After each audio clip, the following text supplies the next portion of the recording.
साधारण परिवार में जन्मी और मुकाम हासिल करने वाली एक बच्ची पिंकी मारू, जिसने खुद के अनुसार शिक्षा पाई और आगे शिक्षा ग्रहण कर रही है, जिसने 2024 में बीएससी जियोलॉजी में गोल्ड मेडल प्राप्त किया, अपने परिवार और सेन समाज का नाम आगे किया। पिंकी पीएचडी जियोलॉजी में कर रही है, जिसका श्रेय माता पिता को देती हैं। पिंकी एक होनहार और सहजवान लड़की है जो हमेशा शिक्षा के स्तर पर आगे रहकर और भी बहुत करना चाहती है।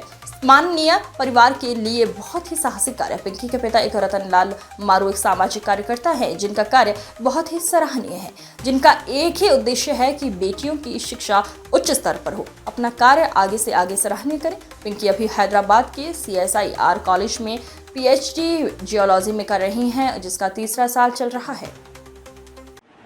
सबसे पहले तो आपको बहुत बहुत बधाई कि 2024 में आपको गोल्ड मेडल मिला। तो मैं ये पूछना चाहूँगा पिंकी जी आपसे कि जिस तरह से आपने 10th किया, 11th किया, उसमें जो परसेंटेज रही है उसके बारे में थोड़ा बताइए। मेरे 10th में थे 80.83% और 12th में मेरे आए थे 81.8% और मैंने 12th में मेरा स्ट्रीम था PCM, physics, chemistry and mathematics.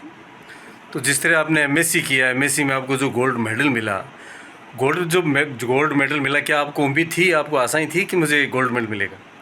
MSc मैंने जियोलॉजी से की है, डूंगर विभाग से, डूंगर कॉलेज से। जब पेपर दिया था, पेपर तो अच्छा हुआ था, पर इतनी उम्मीद नहीं थी कि गोल्ड मेडल मिलेगा, क्योंकि MSc तक जो भी आते हैं वो सब अपनी अपनी क्लास के टॉपर रहे हुए थे। उन सबके 12th और 10th में मुझसे भी ज़्यादा परसेंटेज रहता है। जो MSc कर रहा है साइंस से, वो डेफिनेटली एक टॉपर ही होगा, अपने टॉप 10 में तो वो रहा ही होगा।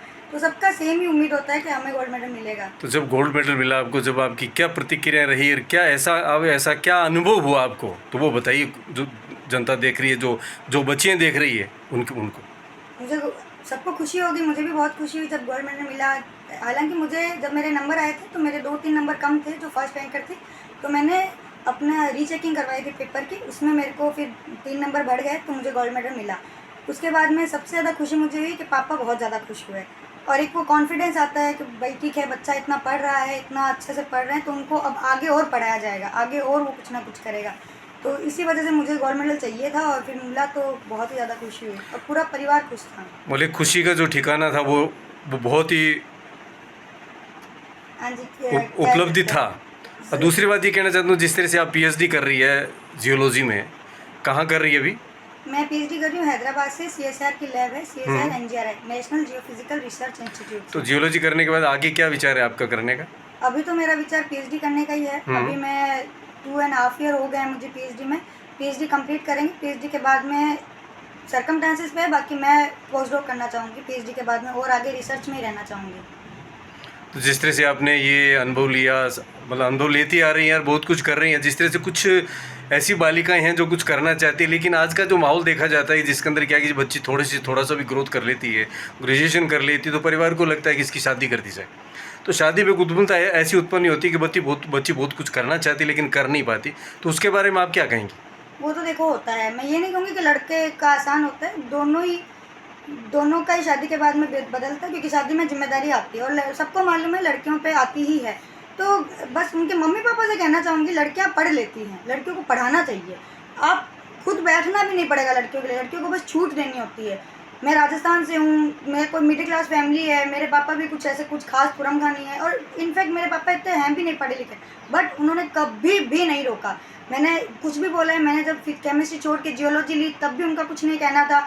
मैंने MSc में एडमिशन ले लिया तब भी उन्हें मंजूरी थी। जिस सब्जेक्ट में मुझे नॉलेज थी, जिस सब्जेक्ट में मुझे इंटरेस्ट था, उसी सब्जेक्ट में उन्होंने मुझे डलाया। आपसे बड़ी जो 3 बहनें हैं उनकी शादी हो गई? हाँ जी, उनकी शादी हो गई। सबसे बड़ी वाली दीदी CA कर रही थी, उनकी CA कंप्लीट नहीं हुई और मुझे लगता है उनकी हो जाती, बाकी अब वो अभी सेटल हैं तो मैं उनके लिए खुश हूँ। सेकंड वाली दीदी ने अपना UG पूरा कंप्लीट किया है और उससे छोटी वाली दीदी अभी PBM में करंट भी वर्किंग है करंटली। तो वो इसीलिए क्योंकि उनके अब ससुराल भी उन्हीं के लिए ऐसा ढूंढा गया है और उनका वो मिल गया। अब जैसे मेरा है, मेरा रिसर्च फील्ड है, तो रिसर्च में आप शादी थोड़ा टाइम लगता है। और जैसे अब ऐसा नहीं है कि रिश्तेदार नहीं बोलते, रिश्तेदार आते हैं, रिश्तेदार बहुत बोलते हैं कि आपकी बेटी बड़ी होगी, आप शादी कब कराएंगे, मारू जी शादी करवा दीजिए।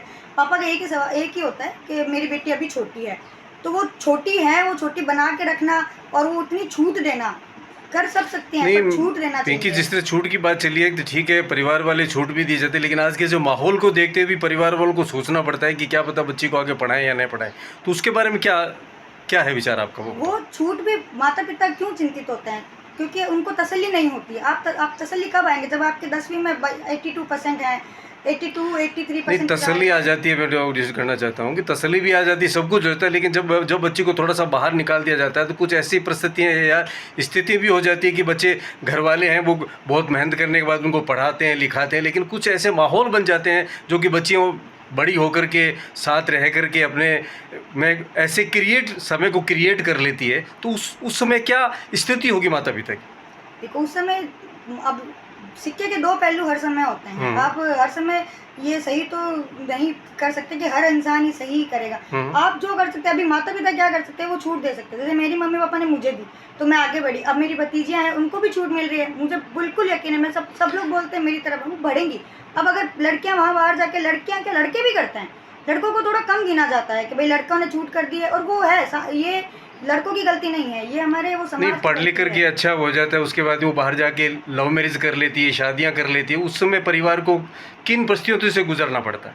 शादी में तो देखो, मेरा शादी को लेके बहुत ही अलग ख्याल है। मेरा शादी को लेके ये ख्याल है कि शादी इंसान होना चाहिए। आजकल वो शादी नहीं होती है। आजकल ये 2 दिन में कुछ नहीं हो जाता है कि 2 दिन मिल लिए तो हो जाएगा, 1 साल मिल लिए तो हो जाएगा।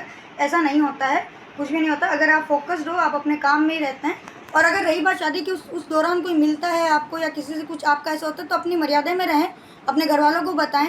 अगर घर वाले आपका बुरा नहीं चाहते हैं, मुझे इतना पता है, घर वाले कभी किसी का बुरा नहीं चाहते हैं। उन्होंने आपको जन्म दिया है, अगर आपने अच्छा ढूंढा है तो वो भी मानते हैं।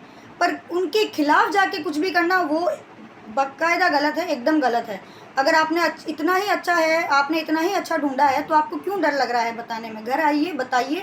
आपके मम्मी पापा हैं, वो क्यों नहीं मानेंगे? वो भी तो आपके लिए ही ढूंढेंगे, वो भी आपके लिए अच्छा ही ढूंढेंगे। आपका नाम बता दीजिए। मेरा नाम पिंकी है और मैं रतन लाल जी मारू की बेटी हूँ।